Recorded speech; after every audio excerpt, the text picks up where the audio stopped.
Hello, everyone.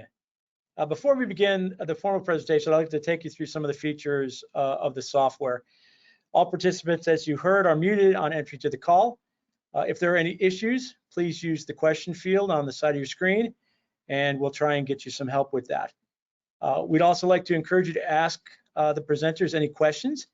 To do so, please also use that same question field at the side of your screen.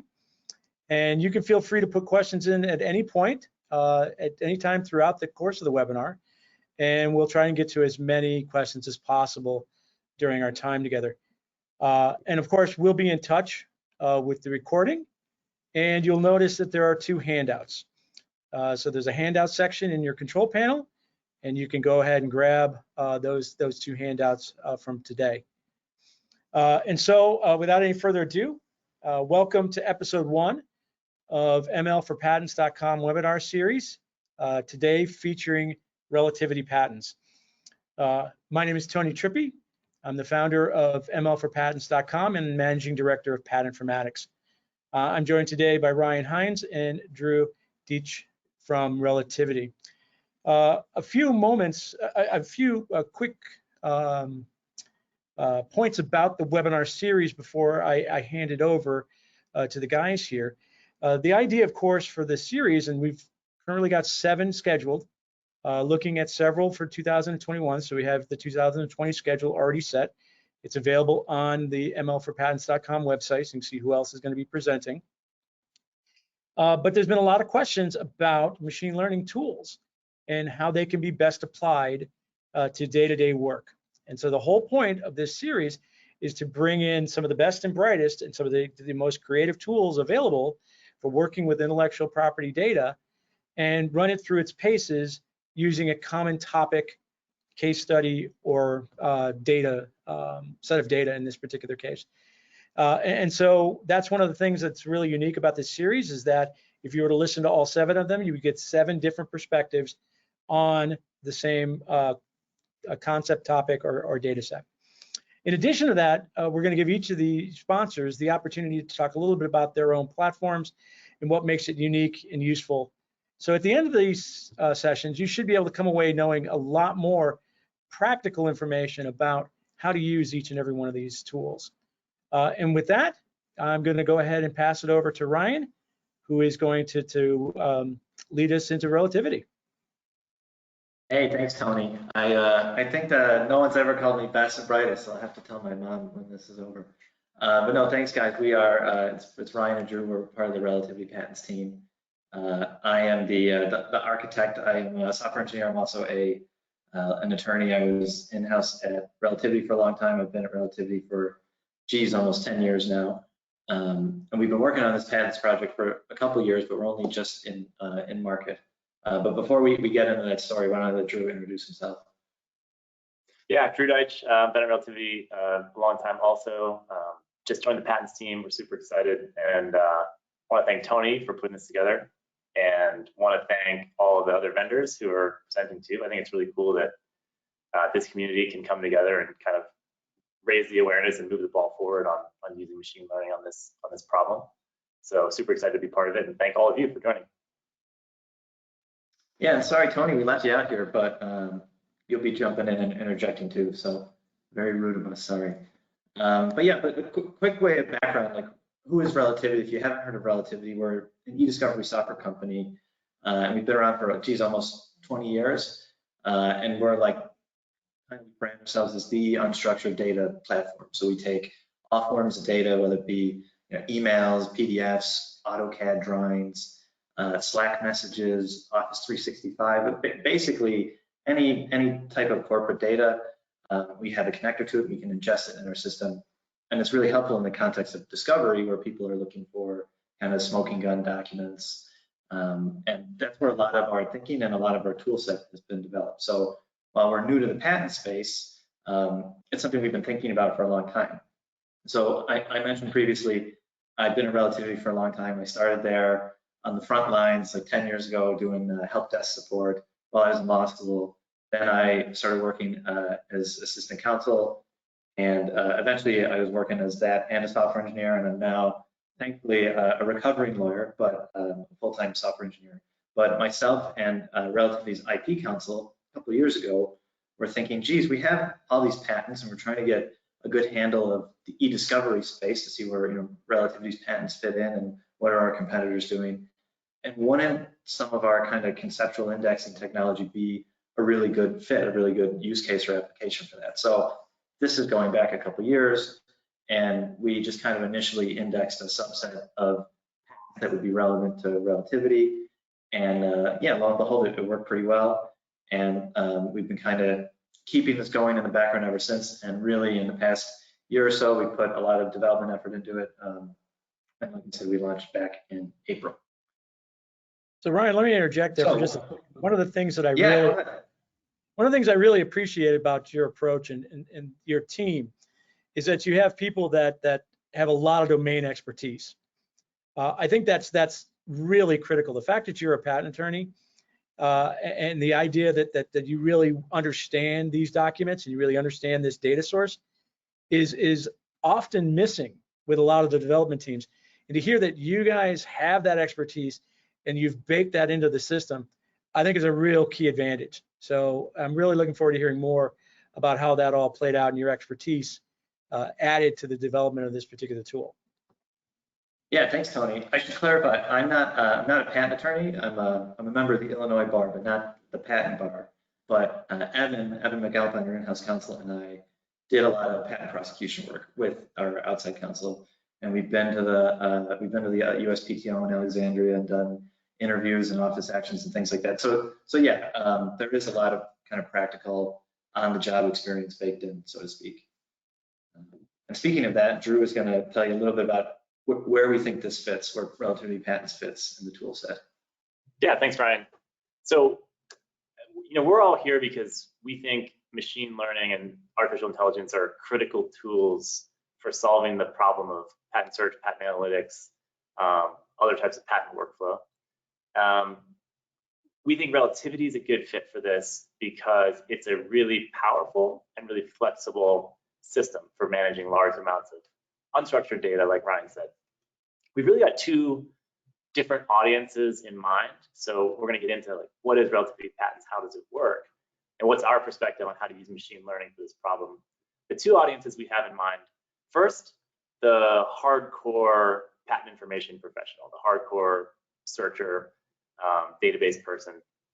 So for you, we've got a lot of tools for you to go really, really deep in your data set. We have a strong belief that as a hardcore searcher, as a patent professional, if you're not using some flavor of machine learning or artificial intelligence in your workflow, you're not giving your client or your in-house partners and stakeholders the best service. We think it's table stakes today, full stop. We think it's really important. That's why we're here. That's why we're really excited to have all the other vendors here and kind of compare notes on our approaches. And also, we wanted to give a quick shout out and thank you to Cypher. The data set we're going to be going through later today is something they helped Tony put together. But yeah, we think machine learning is essential for this problem. We also know that it's a tool. It's not a silver bullet. As a patent professional, a lot of judgment, a lot of your own strategy is going to go into each problem. We think that every search is unique and most require a combination of approaches. Right now, Relativity Patents is very focused on prior art search. We also do landscape and portfolio analysis, and we'll get into how we do some of that. It's a lot of data visualization. The types of approaches we take are conceptual search, classification, and what we call active learning. Ryan will get into sort of our flavor of that later. It's all using purpose-built indexes. So one of the things we try to do is get more granular by giving you a purpose-built index on which we run our sort of analytics for every single project. So Ryan will show how that works. We also have a lot of workflow tools. We think the machine learning is critical to winnow down from the million patents to the last 200, 150, whatever it is. But at some point, you're going to have to read some patents, and we want to make that as easy as possible. You can go to the next slide, Ryan. So, yeah. So recapping it, we think machine learning is table stakes. We think most of these searches require more than one approach, and you're the best person to think about it. And Ryan will get into the right-hand side, how we think about it. We're also, the second audience we have in mind are lawyers, whether that's in-house or outside counsel, who want to do some searching themselves, or maybe just want to outsource the whole thing. And we know that that's sometimes the model, and we have you covered too. So we'll talk at the end about how Relativity Patents works on a service basis. But spoiler alert, what we want to do, what we really want to get out of this session today, in addition to sharing our thoughts on how you should use machine learning to tackle the patents problem, we want you all to try the product. So run a free search with us, or get into the tool. We'll set you up with a user. We really hope that as many of you as possible will take us up on that, and we'll talk at the end on how to do it. I'll give it back to you, Ryan. So Drew, let me interrupt you just a second. Yeah. So just a couple things that came across that I thought were really fascinating. One, there'll be a survey at the end, and one of the questions asks specifically if you would like to take them up on that free search. So all you have to do is say yes, or just write a little something into the short answer box, and they'll get in touch, and we'll make sure that they get your contact information, and a free search will be coming your way, which I think is great, because you get an opportunity to try it, and that's always something that just like Drew was saying, each person is going to approach this system a little bit differently. The other thing I wanted to point out is that I think it's really fascinating that you're not restricting yourself to one type of say search, and that is, we're specializing on patentability, or we're specializing on freedom to operate, or we're specializing in classification. You're really going across the board. You're running the gamut as far as the different types of machine learning functions that can be applied to the patent domain. And so I think that's really fascinating, and I can't wait to see you go through some of these specific areas. Yeah, thanks, Tony.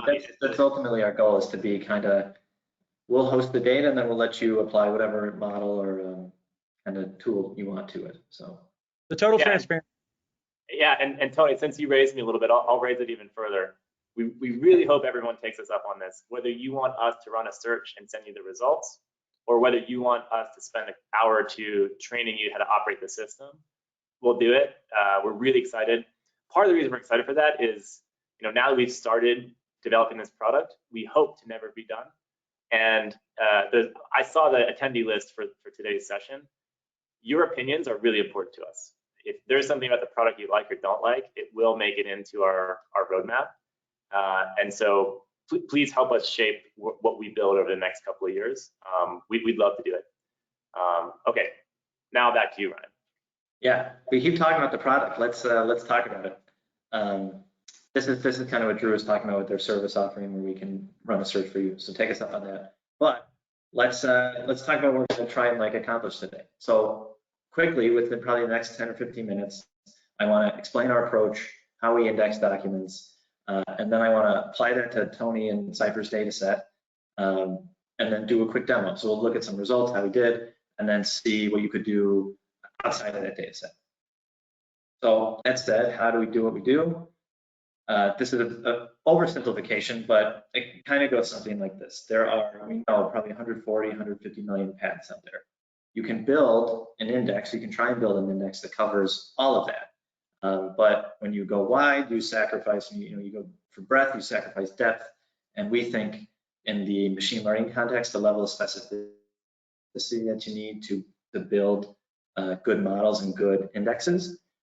So we kind of take a different approach. We say, right, let's start with the ocean, so to speak, and filter it down. Don't boil an ocean, boil a lake. And so we're going to have a first step where we apply some really rough filter criteria. I mean, it could be dates, it could be application authorities. You could throw a couple of core CPC codes in there. You could throw keywords in, really anything. And you'll see this in a second. Then we're going to take that subset of the 140 million documents, and that could still be quite large. It could be several million, or it could be small. It could be a couple thousand. And we're going to pull the text out of them and ingest that in Relativity. So that's what's being shown on the right side of the screen there. And when we talk about this indexing process, we do it 3 ways, or really 4 ways. We pull the abstract, the description, and the claims out separately. We build indexes on them separately. And then we build a 4th index that is the full text of the patent concatenated together. So coming up in the results we're going to show you, you'll see different scores based on the different indexes. And that's what you're seeing on the right-hand side of the screen here with the rows. We can score a document based on how it's abstract, hits on a query, how its claims hit on a query, how the description hits on a query. And we think that differential approach is kind of useful. But again, let's dig into it. So what are we talking about? What is this concept space, these indexes that we keep mentioning? We're pulling the text out and we're basically vectorizing it. So that's nothing new. The technology under the hood is latent semantic indexing. So it's a bag of words approach. We're not looking at like word order. There's no embeddings like word to vec or doc to vec, but it works pretty well. So you're basically decomposing all the text of the document into some vector, and you're mapping it into space. This is a three-dimensional space, but it's an n-dimensional space. And then if you want to search for something, you do the same thing. You type out a query. The query is vectorized the same way as the document text. It gets mapped in, and then we draw a not a circle, but whatever an n-dimensional circle is around that, and we bring the neighbors back. So that's nearest neighbors. That's all pretty Fox standard stuff. But this space, this kind of bookshelf we have here with the documents sorted into it, that kind of represents our index and the way we think about organizing and indexing the data. So Brian, what would a query be? Yeah, go ahead. What would a query be? The query could be anything. So the query could be, you could have, say you have a patent in mind, if it's invalidity, you're trying to invalidate a patent, or you have like an invention disclosure statement, or even like you can make this free form and type out a sentence or two describing what you're looking for. And I'll show you that later with Tony has some descriptive text for the qubits. But the query can be any piece of text. That's the short answer. So while we got a quick stop here, we've got a question here, one that I was thinking about as well. The question is the description includes background info. Have you considered splitting out the examples as a separate bucket like the claims? And actually, my thought would have been the avoiding the background of the invention, and then including specific sections like the specific description of the invention, and yes, and some of the examples. There's certain key aspects of the description as opposed to the entire description that might be useful. So is that something that you guys can do? It is. It's not something we have done yet. Well, actually, I take that back. So in like early prototypes, we were doing this. Every single paragraph in the document got parsed and indexed, and like on balance, it just seemed kind of like overkill. But yeah, we could certainly, because you get the section headings, right? At least if we're talking about the US, we have pretty defined section headings. So we could do it. It would be worth a shot. And yeah, maybe we get some different results. So we don't do it on every search automatically, but the short answer, Tony, to that is any chunk of text from the patent you can run as a query. So we have had people who want to run, independent claim 1 and the dependent claims as one query, or mix and match maybe some part of the description, some part of the claims. It's very easy to do on the fly. Yeah. Yeah, we have. Yeah, so we're talking about. I think we're talking about indexing it though, which is a little different than running the query. But what you said stands. We could still basically parse out the text however we want to. Yeah, and that's the key about that sort of thing too. Is the data has to be in the right format, and that's a big thing with a lot of the patent offices. They just don't do that extra indexing. You get a block of text that says description, and there's not a whole lot you can do as a provider when that's all you get. But if they've parsed it for you, well then, clearly the people that know what they're doing, like you guys, you're going to be able to say, okay, sure, we can build an index that includes this section and this section and excludes these others. So it sounds like you're saying, if that's something that people would like to see, it's something that you can certainly work on and provide. Yeah, it's definitely interesting. Because they all, like, especially the abstracts can be hit or miss. The abstracts can be very good and very predictive, and then on other documents not so much. So I wonder if we'd see kind of the same trends there. But anyway, let's press on. So right, Tony, this is your data set, the classification gold standard for quantum computing. I learned so much about qubits more than I probably ever needed to know. But what it's about 1,400 families, 400 or so positive, 1,000 or so negative, and that boils up to about 5,000, 5,100 total patents, and it's like 2,300 positive, 2,800 negative. And you did all the coding for, well, actually, who were these manually reviewed? How did you guys do this? I was curious. Yeah, let me just very, very briefly talk a little bit about that. Yeah, they were manually reviewed. And the funny thing, well, not the funny thing, the important thing to know about this particular set is that a definition of a negative can be pretty broad. When I've talked about this set in other places, if you're talking about apples to astronauts, that's no good. I mean, anybody can sort out an apple from an astronaut. That's way too far afield. It's trivial to distinguish between that. So to call an astronaut a negative when you're talking about fruit or food doesn't help at all. So there's other types of negatives that are much closer to the topic. In this particular case, there's half of the negatives actually mention the word qubit, but it's not about qubit generation. Okay, so it's those are a little more challenging. And then the rest of them refer to quantum computing in some form, but there's no mention of qubit. Okay, and so that one, if you're talking about, compare an apple to an orange, apple to a fish, apple to an astronaut, we're working with much more about apples to oranges and apples to fish in this collection than we are, negatives that just aren't helpful at all. So that's a little bit about the way that the collection was put together so that it could be used to do exactly this type of thing. Yeah, and it's that's good because I didn't realize I didn't have that background going into it, but there were, when I was looking at the SVM, there were some very high-ranking negatives. The way our SVM works, we like call 50 the middle, like the hyperplane line kind of, and anything to the right of that would be positive, left, negative, and there were some negatives up there in like the 60s and 70s, which would be typically the domain of positive. So it was a tough set, I think.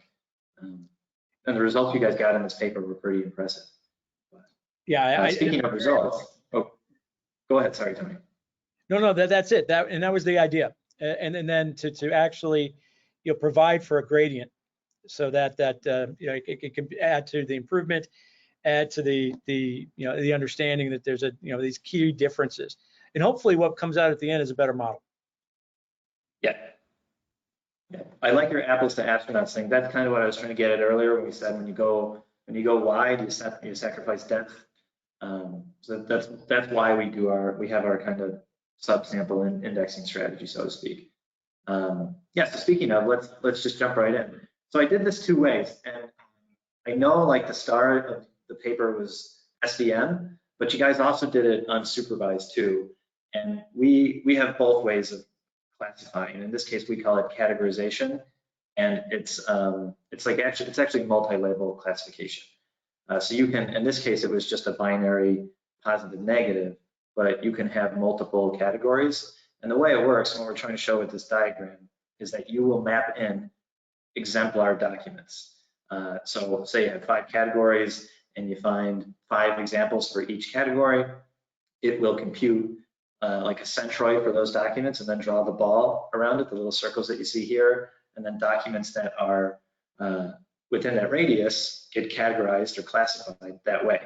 And like I said, it's multi-label, so you'll see some examples where documents are in 2, like in the bottom left-hand corner here, we're in 2 classes or categories.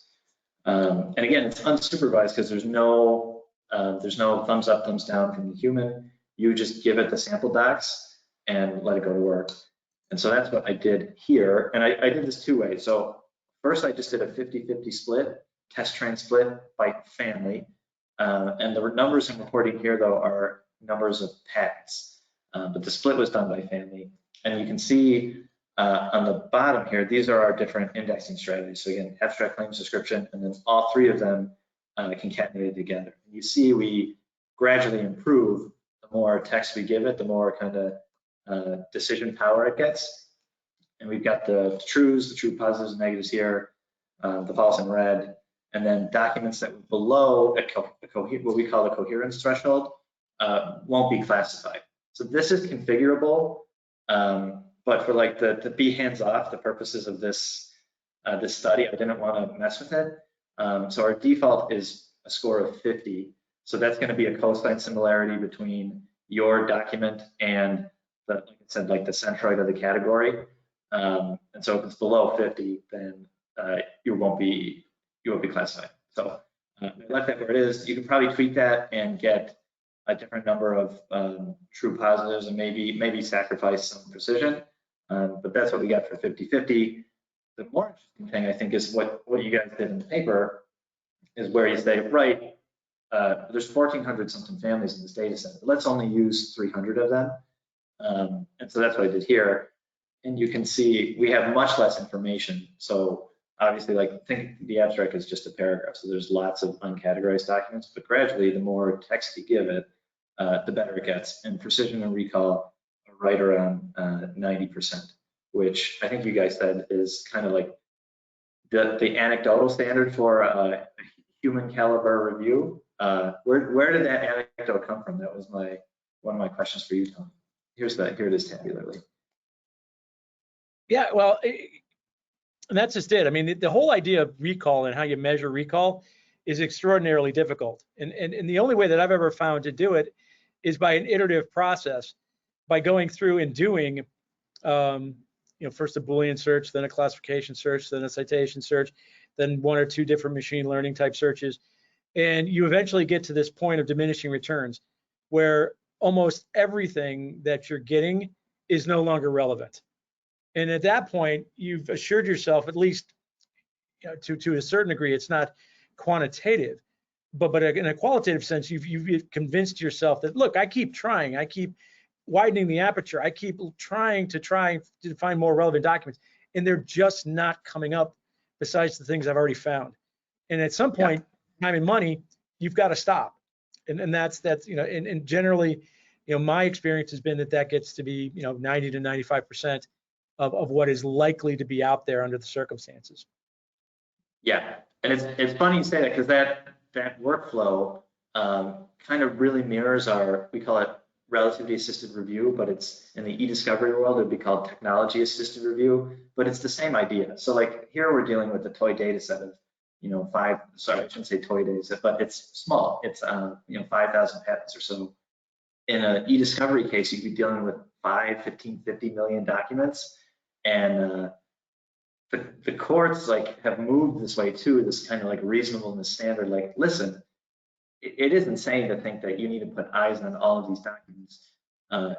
Just do it with SVM, do it with categorization, and do some kind of QC rounds on top of that, and get to a point where you stabilize your precision and recall, and you're pretty confident that you've got, we call it the illusion rate, or that would be kind of your false negative rate, is below, say, 5% or so. So that would be around 95%. But yeah, it very closely mirrors that e-discovery workflow. Speaking of questions in this section, but this one is particularly relevant to what you're just talking about. So I just want to make sure I get this one answered first. Are the 300 families the input? There's a little bit of confusion what the difference is between the 50-50 split and the 300 families. So if you could clarify. Yeah, sorry. They're both. So this is probably my fault, because the units here are in patents. But yeah, the 300 families were the input. So there was nearly 1,000 patents in those 300 families. So they're obviously not included in the stats here. And then here, I took half of the 1,400 families or so, and that wound up being, looks like a little over half of the total data set. I hope that answers the question. So yeah, these numbers are in terms of patents, and then splits were done by family. Okay. Make sense? Yep. So there are more training documents in the 50-50 split than in the 300 family. Yeah, but so it would be wrong to split not by family, because then you could get patents that are members of the same family in your training and your test set. And so you'd be training on basically probably text that's 99% similar. So you do want to bifurcate by family. Otherwise, you'd give them the model a bit of a boost. So yeah, you're stacking the deck with a description that's almost, yeah. Thank you. Exactly. Yeah, it's seen it before. Yeah. And so right, so talking about, go ahead. Before we leave classification, Ryan, I just want to like step back for context. I think, especially for the in-house corporate people on the webinar today, we've seen a lot of excitement about this approach. We talk to people who are in-house and have been in-house at the same company and have lists of thousands of patents that they know are good or bad for their particular product lines. That would be the type of thing you feed into this, and you don't have to classify them as just positive, negative. You can have, like Ryan said, multiple attributes.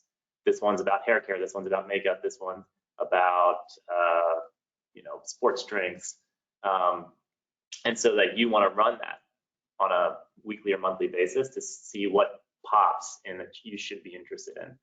Just different approach to sort of landscape monitoring. Yeah, good point, Drew. We're a little academic. We should make it applied.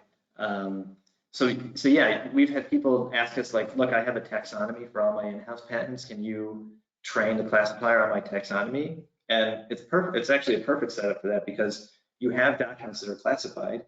They're members of that class, and then you train the model and apply it to new documents that come in, and you get a probabilistic score for class membership.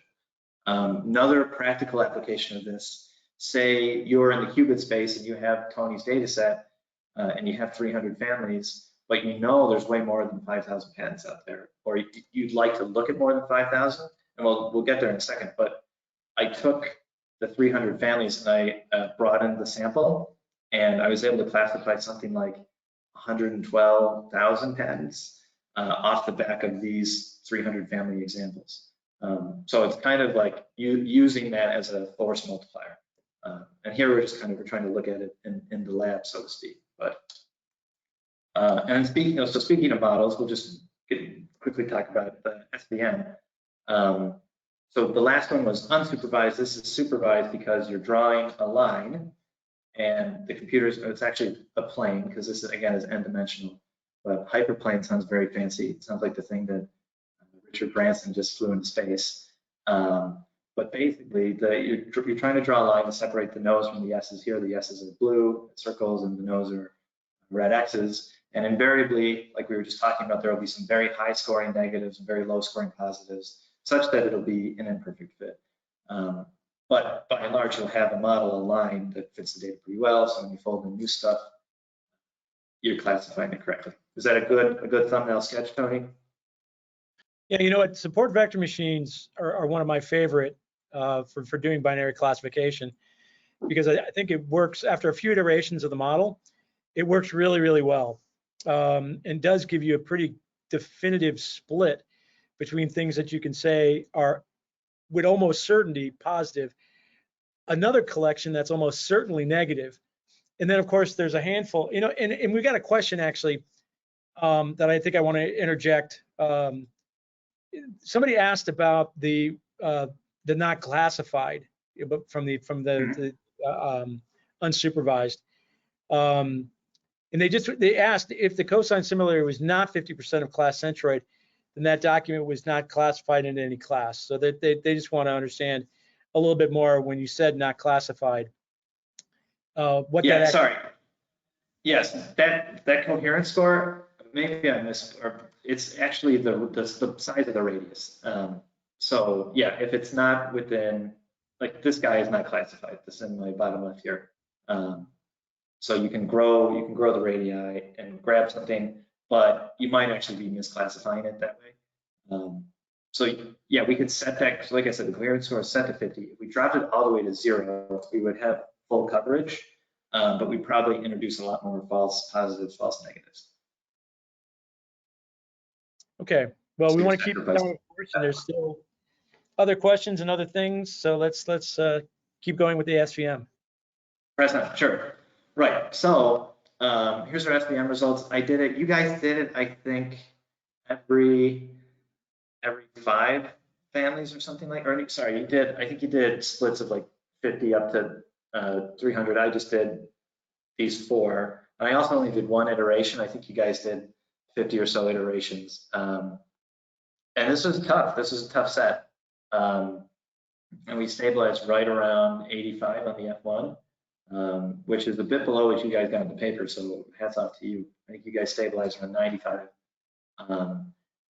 There was you could see the distribution is kind of bimodal with the spike in the middle. So lots of very obvious negatives, lots of very obvious positives. And then the way our SVM works, if it's unsure about something, it puts it right in the middle, and there's a big spike there.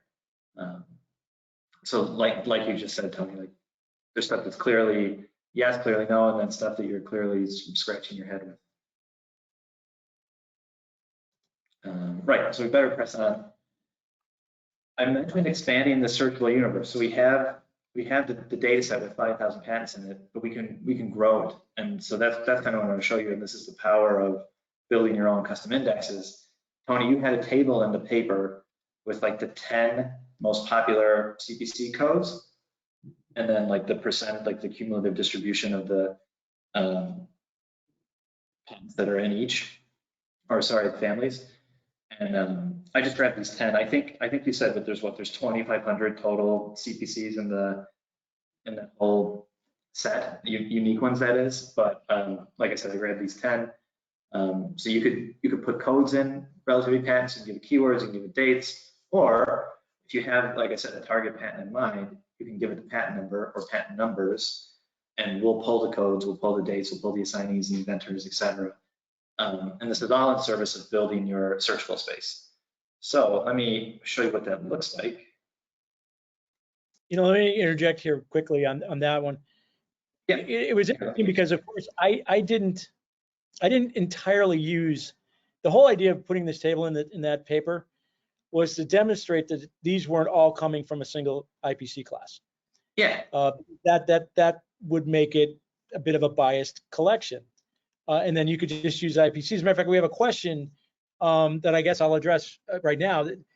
The person is asking, why wouldn't you just use IPC CPC codes? And of course, the answer is, of course you can use IPC and CPC codes. They're great sources of data, and they can be incorporated into models, and they absolutely should be involved. But the bottom line is that it's not the examiner's job to be comprehensive about applying those codes. And so oftentimes there's going to be attributes, or there's going to be details that are embodied in the document that just aren't going to be captured with a code. And so it's really, really important to be able to approach this using a variety of different approaches. In this case, you know, text that's coming from different parts of the document. And so this was again, you know, to demonstrate that we hadn't stacked the deck, that we hadn't made it, you know, easy for somebody to just come along and classify by IPC code and be done. And you can see here that's the case. Yeah. Now let me ask you, that's well said, and I totally agree. Like the codes can kind of be like silos, and if you're too focused on them, you can miss the spillover. But you know, but let me ask you this: do you think those 5,000 or so patents were like all the qubit patents out there, or do you think there's other related stuff out there? Well, that's just it. That's why I like using this particular example, because that collection is 18 to 24 months old in an area Right. that's growing exponentially. And so with regards to new documents, for instance, you know, there's absolutely no coverage. And so there's undoubtedly, and it's funny too, because there's also a new code. So the IPC and the CPC have both come out with a new code, G06N10, which is specific to quantum computing. And it's not qubit specific, but it is specific to quantum computing. And so, you know, that's a lot of the new material is getting indexed into that new code. Yeah, no, there's plenty of new stuff out there. There's plenty of things that aren't in the gold standard collection that are still ripe for the picking, as it were, for these systems to identify. Right. So yeah, so that was my goal here, and just trying to find like an objective way of growing the set. I just grabbed the codes out of your table, and yeah, let's hop over to relativity. Looks like I got kicked out. 1 second. And while he's pulling that up, thank you so much. We've got about half dozen questions in the queue. We're going to try and get to every single one of those. I've asked these guys a few of them along the way, but after we go through this, we'll go ahead and we'll start answering some of these questions.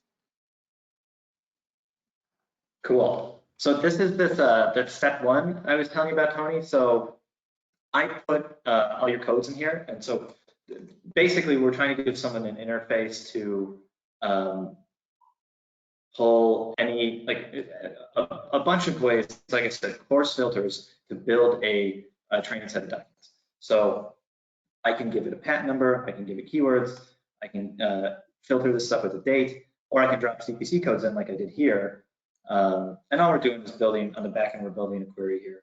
And we have these kind of pickers here to make it nice. So you'll see with your codes, I think these 10 codes pulled back almost 140,000 patents. And the idea here is to be really quick. We tell people be lazy, paint with a broad brush, and just kind of scroll around and do a gut check. So you're not meant to like interrogate these documents and read them here. More like click on one, look at the figure. Does it look directionally correct? Okay, I'm happy.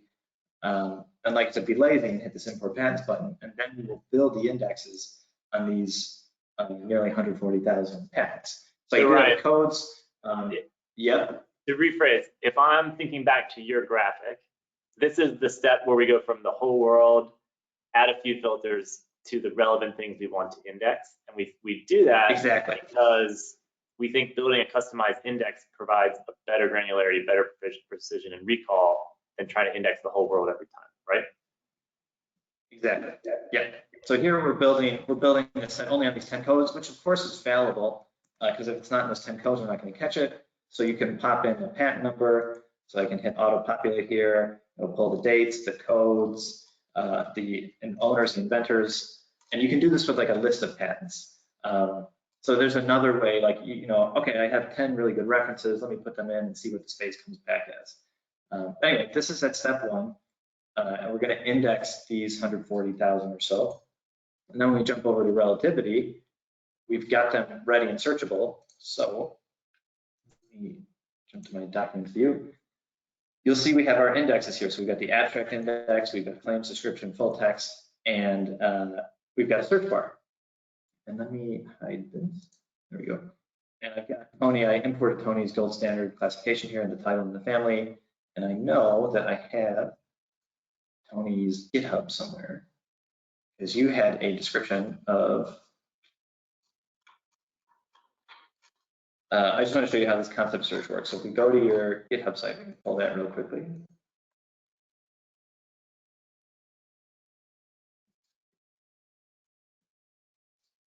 So in here you had the CSV for the qubits, but you also had a brief description. And this is actually the perfect thing to use as a concept search. So I can just dump that in the search bar here, and on the fly, run a concept query. So this is, and let me sort this by the rank. This is, like I said, these documents have been vectorized. We vectorize this query text, map it in, and then we're taking cosine similarity to get the scores. You can see right away, we're pulling back lots of positives. Here's a stubborn, high-ranking negative, but there's also stuff that's not classified here. And so probably like really high-scoring, useful stuff that's worth reviewing. And the other thing to point out, we went from what 140,000 to 2,100 just with this text.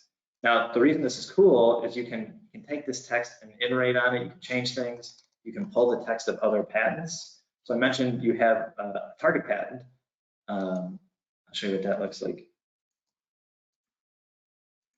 here. So I put a target patent in there, and we will take the text of this guy, this 2A2 patent, and we'll pull all the sections. So you can run the full text, you can run the claim, all the claims together, you can run all the claims individually. So if you want to see, if you're only interested in invalidating claim 1 of this patent, you can see how claim 1 reads on the index of the full text. You can see how claim 1 reads on the index of only the descriptions, only the other claims. So you have like a ton of combinations and permutations just right off the bat as a starting point. And then you can get into the document itself and start inspecting the text and reviewing it and coding it and saying, do I like this, do I not like it?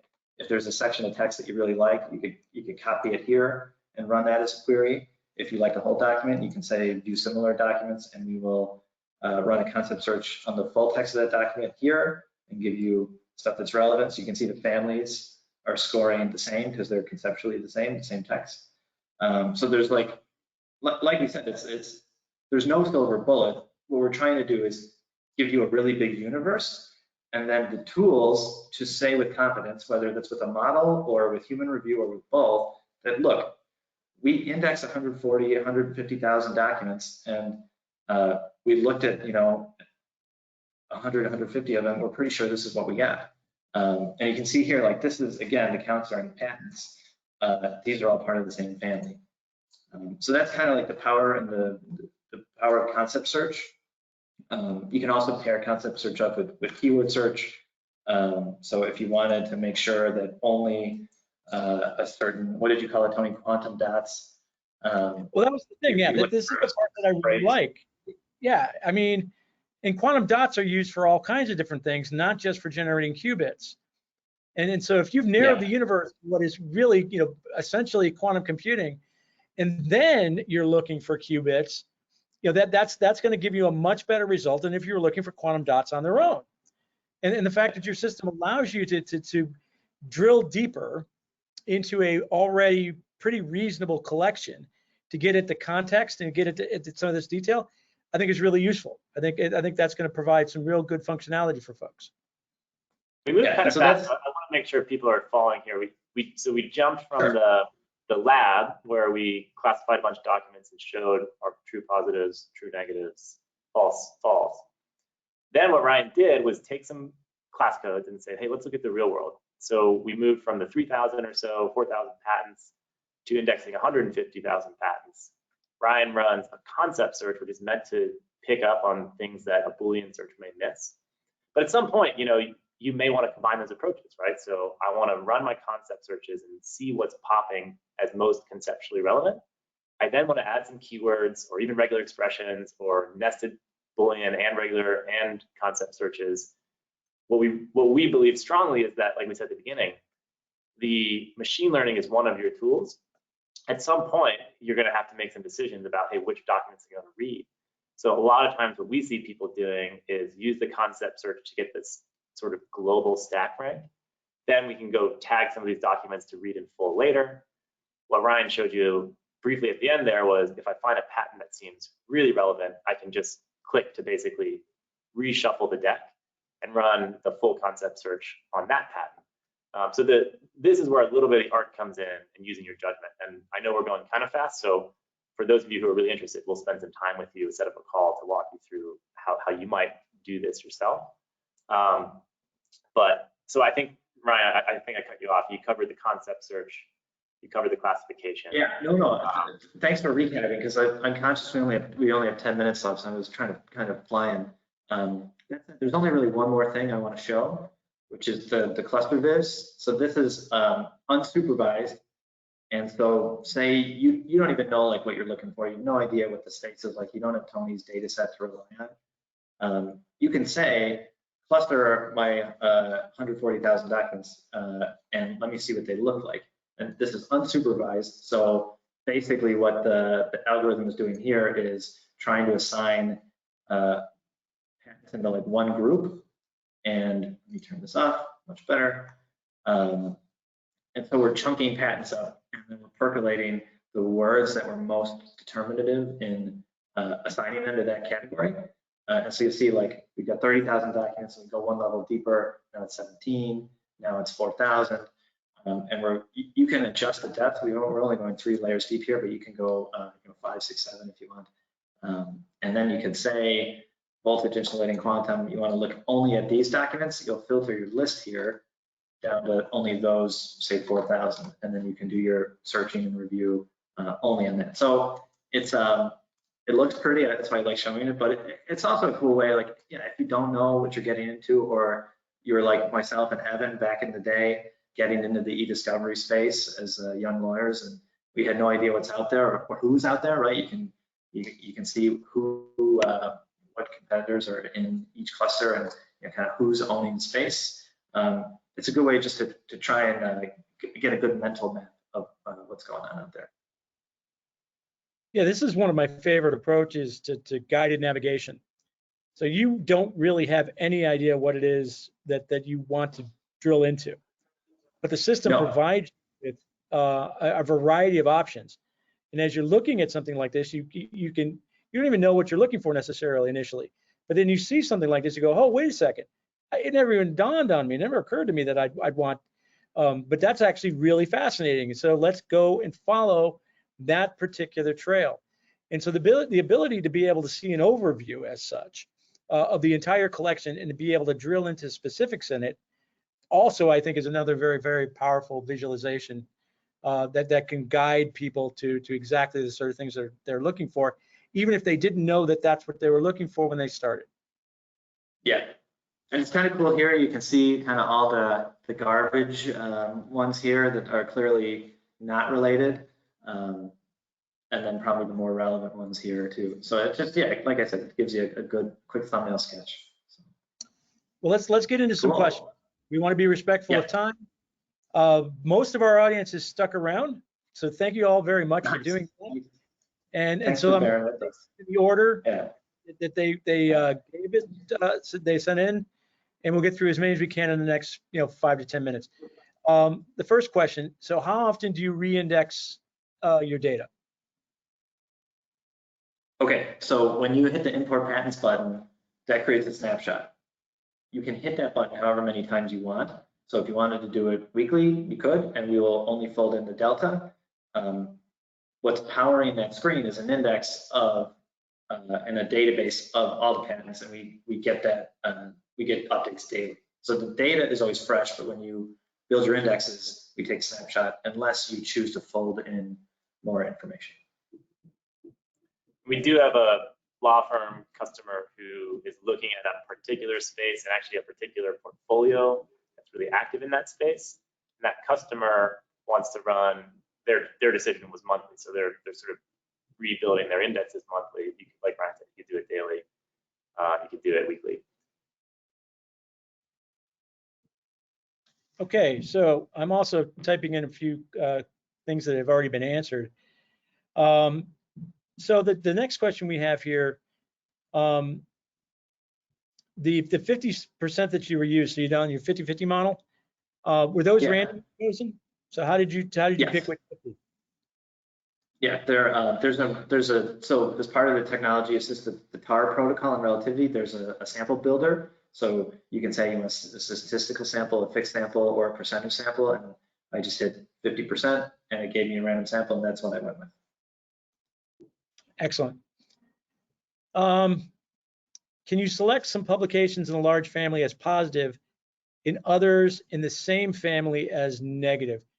Fascinating question. We know that this comes up that there are, in the US in particular, there are large families that actually have divisionals in them, and a divisional isn't necessarily the what you were looking for. So how would you approach that? Well, our unit of analysis is the patent. Now we have the family number, and so we have this concept called propagation. So if you what I did for the experiments here was, if I made a decision on one family member, it was applied to all the others. So that kept it consistent within the class, which is what you guys did in the paper. But for us, if two documents are different and the text is actually different, then yeah, if you code them differently, they'll be treated differently. Excellent. Okay, we have a comment. Thank you for mentioning one application of unsupervised versus supervised, using an existing in-house data set to train your models, and then applying it to new patent data. The example Drew mentioned was hair care, sports drinks. How granular is the support vector machine? What other models are you able to use? For example, conditioners versus shampoo versus hair coloring versus post-wash leave-in oil. So the question here then is when using a support vector machine, is it better to have a broad collection and try and separate, say the apples versus the fish, or is it okay to use that to separate apples from oranges? Yeah, well, I think the apples fish thing is always going to be easier. Apples oranges too. It's Washington apple versus Gala apple that is hard.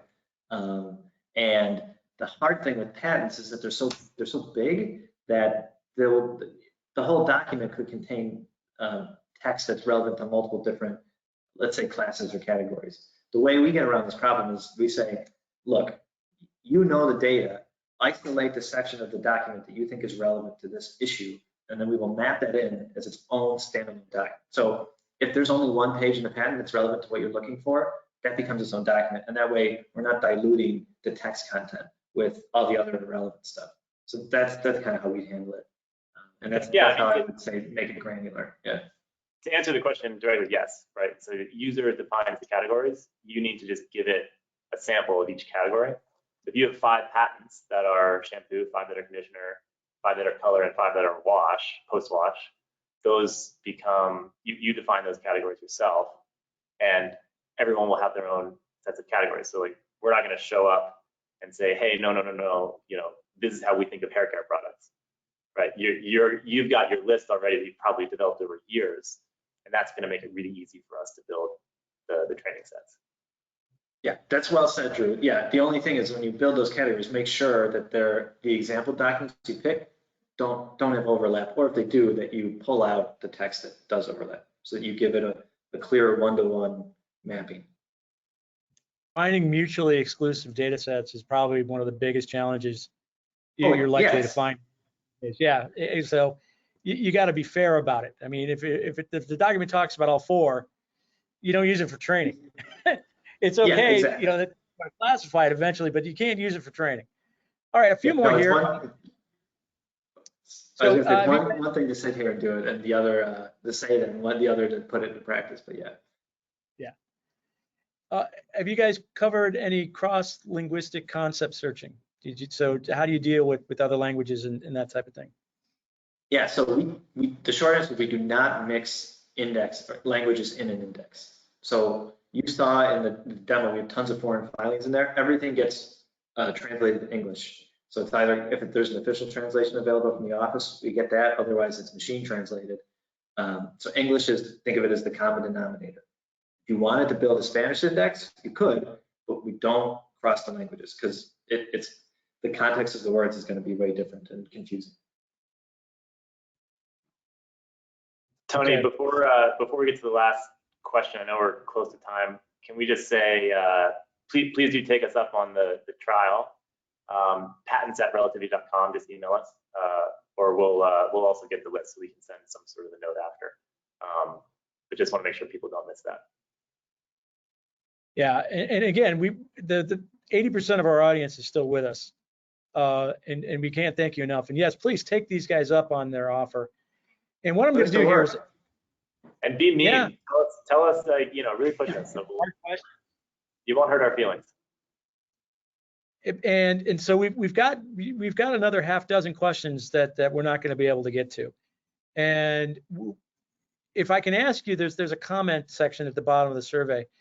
We will try and capture the ones that have been asked during the webinar that didn't get answered, and make sure that we get you a response. But it might even be easier if you put that into the survey. So if I could ask that favor, go ahead. Any question that we didn't answer, put it in the survey so it explicitly pops out when we get the survey results. And we'll do everything we can to get you an answer by email. And with that, that's all the time we have time for. Thanks, guys. This has been fabulous. You've done an amazing job. Thank you for going first. Nobody knew what to expect. Nobody knew what sort of audience we were going to get. And you've been really great sports and really have done everything I think you could to follow along with the spirit of what we're trying to accomplish here. And so on behalf of everybody listening in and those people who are going to hear this recording, again, thank you for working with ML4Patents.com and providing more transparency to this industry and help people make better buying decisions. So again, thanks so much, guys. Thanks, Tony. Thank you, Tony. And congrats, you've built a really awesome community here. That never happens where we have 90% of the people still on the call after an hour. So you've built an amazing community. We're excited to be part of it. Fantastic. Well, again, thanks so much. And a transcript, not a transcript, a link to the recording will also be sent to all the participants. And with that, we'll see you August 25th. Thanks so much.